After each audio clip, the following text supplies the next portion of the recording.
Hello and welcome to the Pioneer Podcast. My name is Kenna and today I'm here with KTD, aka Kai, and Charlie, a new addition to the Pioneer.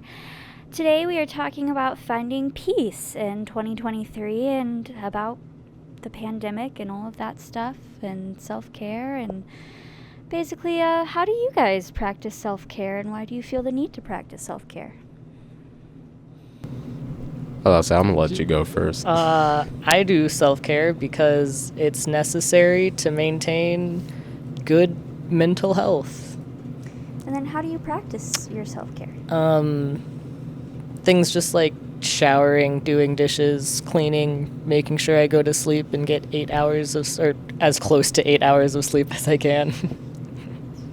I feel like, I do self-care just so, kind of similar to what you said, but just so I can find that balance in my life and I can feel secure within myself.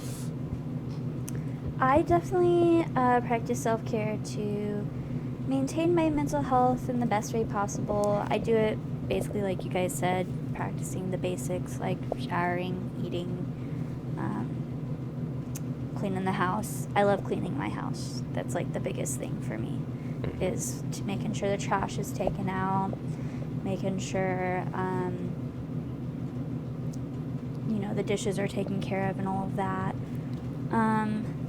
I feel like self-care became really big during the pandemic, and that it really was preached during the pandemic. So what was the pandemic like for you guys? It was rough, not gonna lie. There were obviously good times during it, but I think for the most part, it's just, it was difficult to get through. What was your first reaction like, Charlie?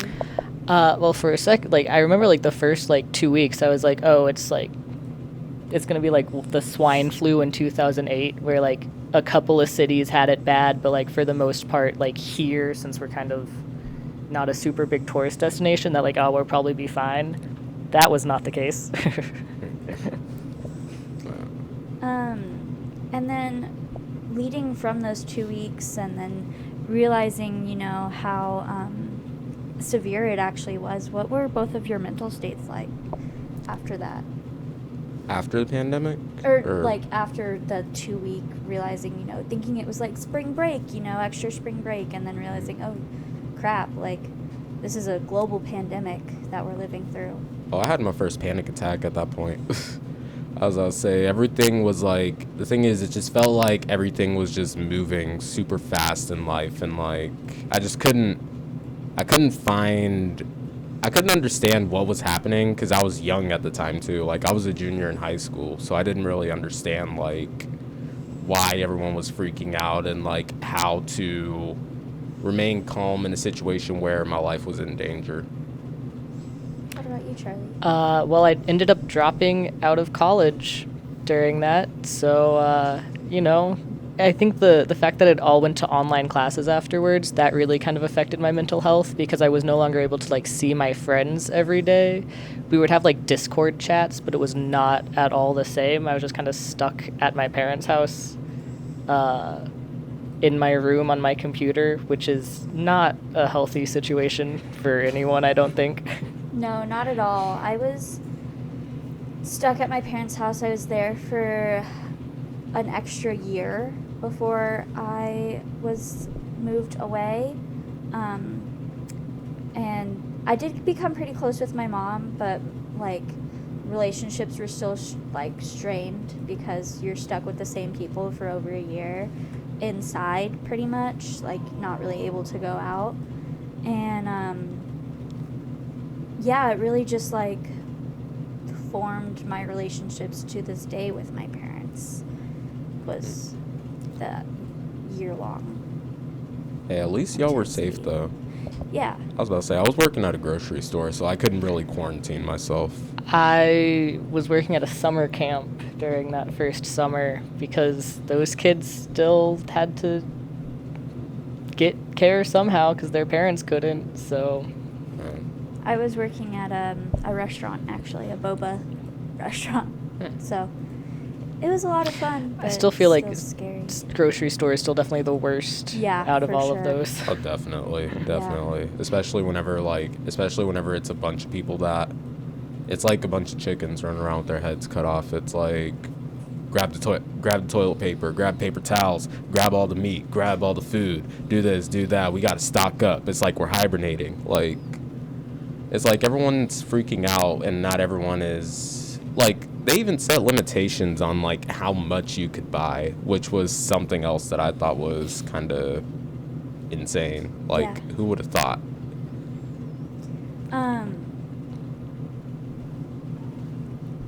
So we saw how we were all affected during the pandemic. How do you think that affected you to this day?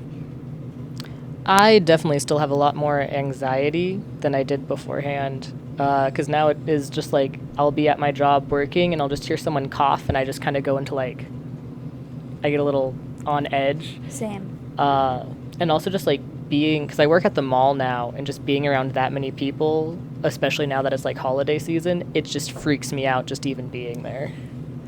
And I like constantly put on hand sanitizer and stuff, and I'm like, I would say germs and the distance from people, I feel like definitely kind of like grew at that point in time as well. And I feel like it definitely changed like social etiquette.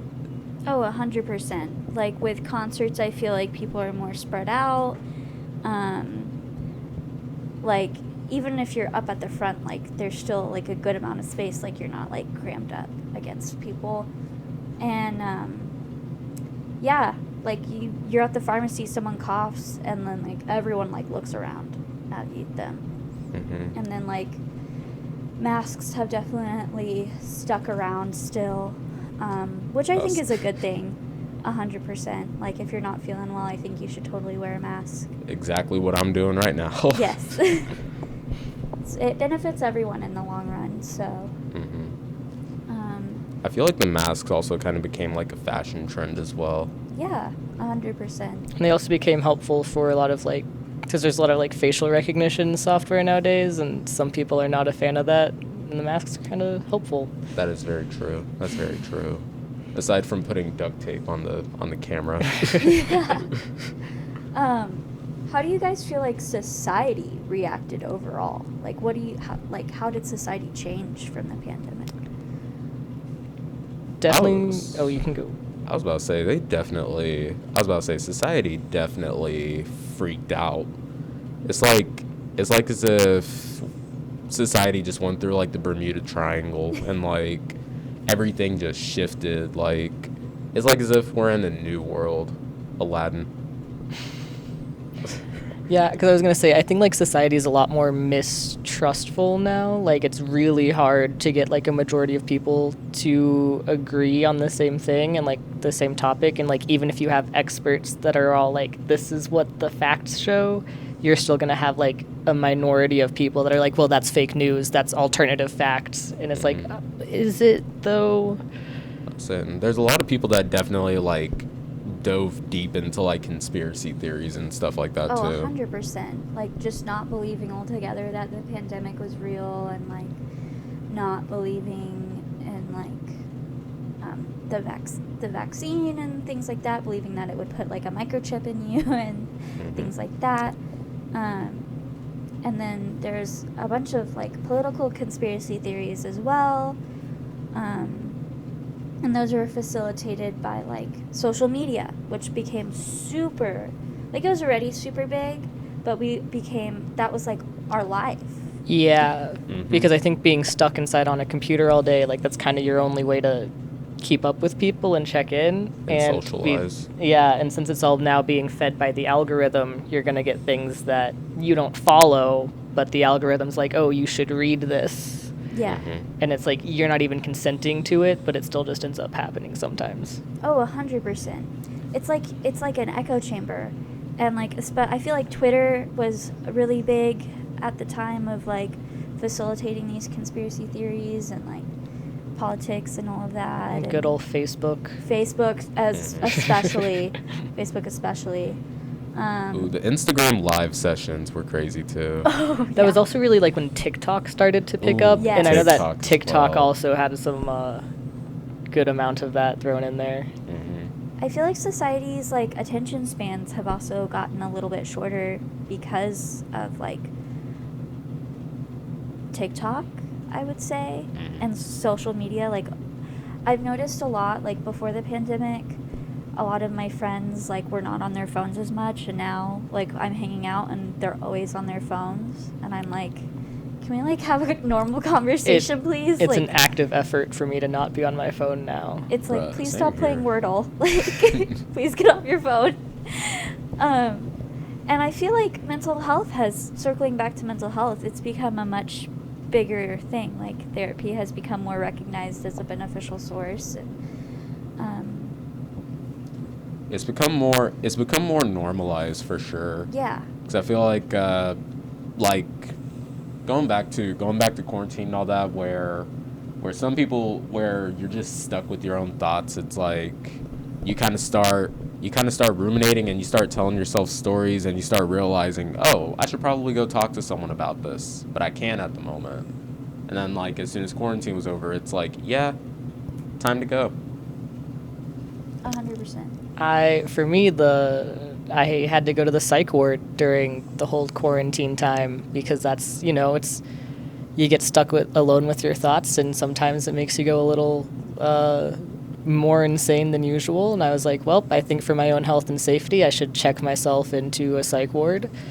It was an interesting time to be there. There was indeed a COVID scare while I was there, so that was fun. We were all good. We were all right. It was on a different floor than mine, but still spooky.